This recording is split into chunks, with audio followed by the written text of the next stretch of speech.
Hello, everybody, and welcome back to week 16 of tracking the local real estate market and the shift that's happening here. Just a quick reminder to y'all, we do cover Burlington, Camden, and Gloucester counties of southern New Jersey for, again, purposes of this video. And we do the $900,000 and below. Now, I had a question from somebody that asked, why do you do 900,000 and below? It's because some of those properties in the million and the million plus range, they can be peculiar listings. And I don't want to start to take in some of those oddities as the norm, right? So we cut that off at 900,000 for the purposes of this because it gives us a much truer just result. The conclusion that we can draw from this data is a much more applicable data set to what someone you would know entering the market at this time or in the near future, would most likely experience. So just wanted to clear that up as sort of a caveat to kick this whole thing off for today. Now, what's nice about today is that I actually have nothing important to say. And there's some important, we're going to get to important stuff, but for the first time all year, we have not had one category that was either a way far extreme high or a way far extreme low. We actually had a fairly stable week for the first week. So now we're still pretty low in terms of total active listings, the new listings, right? Those are still lower than I think we'd like them to be, but at least they're kind of stagnating here a little bit. And that can be good, because I think one of the things that we want to see a little bit out of the consistency of the market is to alleviate some of the fear in the market. Fear in the real estate market happens when things happen too quickly, right? When interest rates shot up a couple points in a matter of a couple months, that caused a huge ripple effect in the market, right? From 2013 to 2021, 2020, interest rates changed every week. But they were super small changes. I mean, tiny 0.25% changes, if that. It really didn't cause any fuss. It really didn't cause any issue, right? Because they're small changes. You still have a general expectation of what you're about to get into. It's consistent. What's happening with all of this is as the inventory has just completely tanked and shot down, that has put a lot of fear into the market, right? What am I going to do if I sell and I can't find anything to buy, et cetera, et cetera. So I'm at least happy to see that we're kind of hovering around a steady state, right? So that part I do like. Now, there's two graphs that I have over here to the right, and they are different from last week, even though we used the same color scheme. Basically, what I wanted to show was we have new listings versus closed listings. Now, for the purposes of new listings, I'm only doing brand new listings. Okay, I'm not doing this situation where we have something that was under contract, fell apart, during attorney review for some reason, or it fell apart during the home inspection, or during an appraisal, or the buyer lost financing, or anything, right? I'm not counting those. They're just a little bit of a different, because when you take a brand new listing and you put it on market, that first 2-week fervor that happens generally will get you a slightly higher price versus a back to active property. Occasionally, in this market, I don't know if I believe it, but occasionally might not get that same fervor, right? So that's kind of the difference. So for the purposes of new listings, as we have here in blue, that's just the brand new listings, okay? So we had kind of the first 6 weeks of the year that hovered up a little bit, had a week 7 depression. If you all remember, that was the Super Bowl week. So we were a little bit down that week. We had a little bit of a pickup from 8, 9, and 10, just kind of any of that, pent up inventory that may have wanted to go week 7, but they didn't. So that kind of even, and then we sort of evened back out 11, 12, 13, 14, 15, 16. So again, we're just kind of hovering here between 225, 275, somewhere in there. I'd love to see it higher, but that's where we sit at the moment.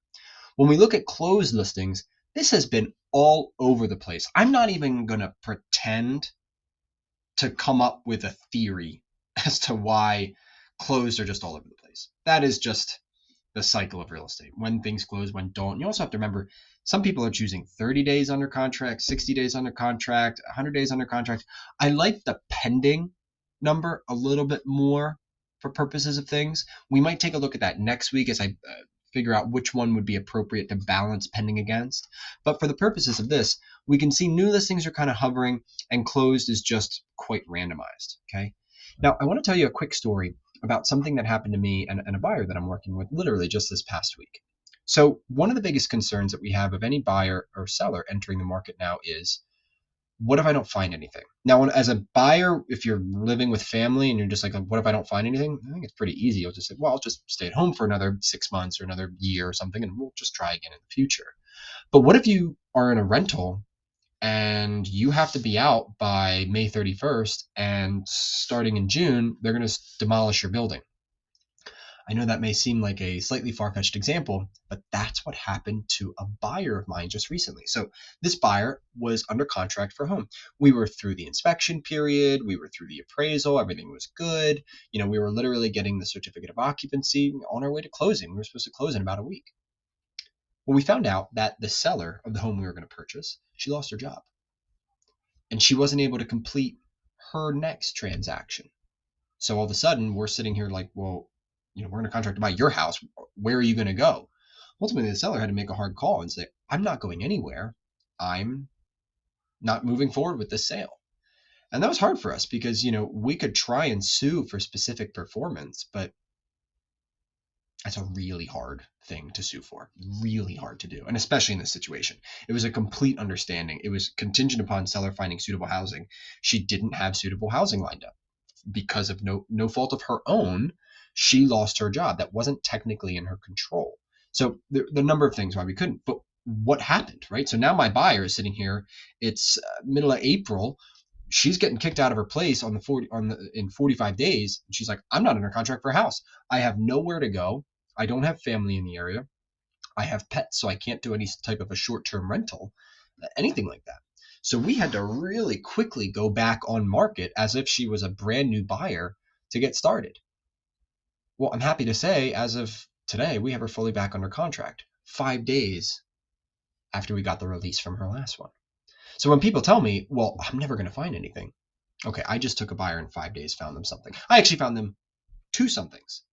I got their offer accepted on 2 different properties simultaneously. Now in New Jersey, since we don't write an offer as a contract, technically you probably should, but the way we write them in practice, this is what's in practice, is we write what's called a proposal to purchase, which is really just a 1-page non-binding, here are the terms of what we want. If you like it, let's draw up a contract based on what we have here. So I don't like submitting multiple offers at one time for my buyer. I think it's inappropriate, but my fiduciary responsibility is not to a random seller or to a random brokerage. It's to this buyer to make sure I get them into a good home at a good price. So we were able to get her under contract very quickly, and we're going to be able to close in the middle of April, give her about 2 weeks to be able to move the stuff out of the rental, move it into her new home, and she's good to go. Now, what's kind of the lesson? What's the point here, Connor? The point is this. In this market, there are 2 terms that people try and use. It's a skills-based market or it's a speed-based market. Okay, now COVID taught us speed-based marketing. And that is, you could be brand new licensee, a new realtor, come on the market, your aunt says she wants to sell her home with you.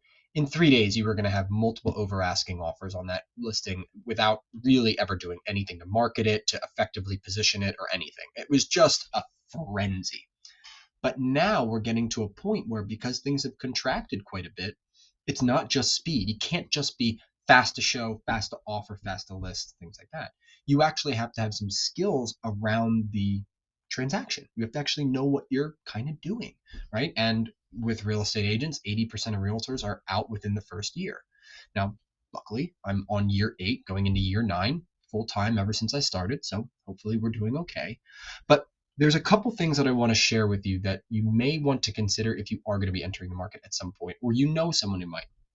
Let's say you have a listing, right? And you get all these multiple offers, right? And normally there's about 2 to 3 offers that really stand out compared to the rest, but a lot of them are all pretty darn close, right? And so you're looking at these and you're saying, wow, the price is so similar on both of these. The escrow amount is so similar. The closing date, the inspection contingencies, the appraisal, some of the miscellaneous, all that's, it's all right here. So if you have 2 basically even offers, what's the next set of criteria that you use as a seller to try to determine which one should I go with?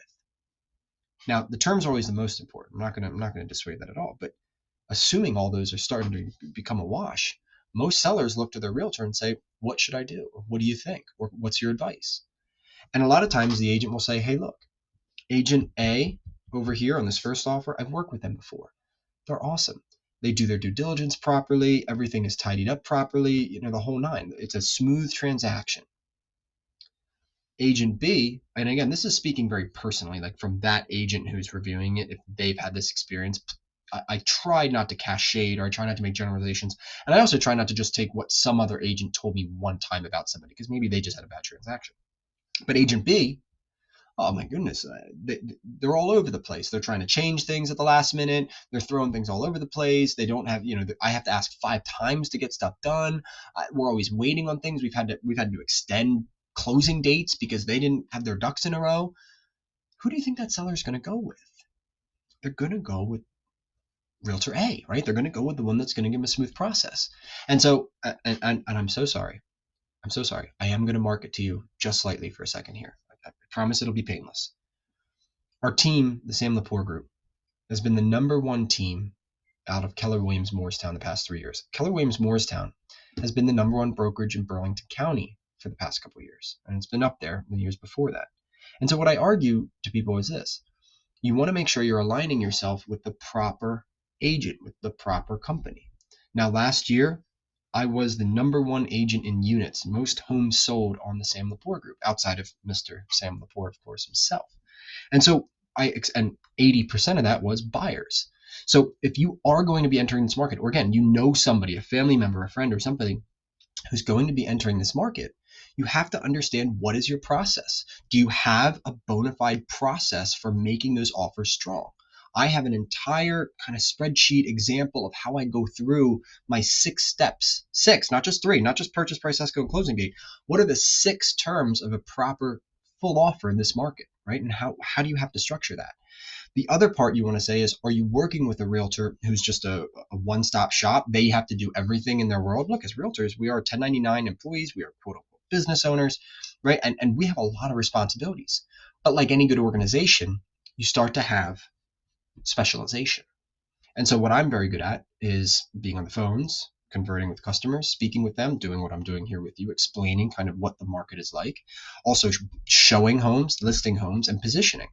Now, when you get to the paperwork side of things, if I'm doing all of this and I'm trying to stay as attentive as I can on this, I want to make sure that I'm not the chokehold for getting contracts done and paperwork done and things like that. On our team, we have a dedicated transaction coordinator and a dedicated listing coordinator. All they do is handle the Sam Lepore Group business. So it's 9 to 5 plus after hours for our transaction coordinator. It's 24/7. They like to say 9 to 5 because they try not to tell other clients that, but Christine was doing contracts at 8:30 at night last night with me. Right? We're talking at 7:45 in the morning about stuff. So it's an all the time job, but we have a team in place in order to make sure that's successful for you. Okay. All right. Marketing over. So here's what I'd like to see for us going forward. I'd like to see this steady state continue. All right. That's what I'd like to see. With that, here's my one final little tidbit, one little offering for this week. Our lender that we work with, one of our lenders that we really, really like to work with because we just think they're top notch, is Maximus Home Loans, powered by Garden State out of Cherry Hill. Matt Boyce runs a really tight ship over there. And they have a fantastic $1,500, basically, just free money for first responders. Right. So if you are a first responder, or someone who is police, fire, EMT, anything like that, and they are considering purchase, let me know. Right. I'd love to put you in touch with Matt Boyce and their team over there. It's just something that they believe in, and through their organization, they want to give a credit to your closing costs for those first responders. No strings attached, no program. This isn't a state funded thing. It's just to do business with them. You're a first responder. Here's money, period. It is what it is, right? It's just a thank you for being a first responder, right? Anyway, that's going to do it for us here, week 16. I hope we can see a little bit of the steady state as we go and just have our final week in April. I'm very curious to see what our May, June, and July is going to start to look like. One of the things I am looking for is going to be the school sales. Right around that June time, that's when I think things are going to ramp up a little bit. I think that there's going to be some homeowners that are kind of done with the school year. They're like, I couldn't imagine going into this market while the kids were in school. But now that we have some time, let's really give this a go for the summer months. So I would expect that June through August through September is going to be a pretty good time. If you're going to be a seller, it's good to go on at that time, because that's probably when a majority of your buyers are going to be out, right? So anyway, that'll do it for us this week. I hope everybody has a wonderful week, rest of your week 16, and I will see you next week. Bye bye.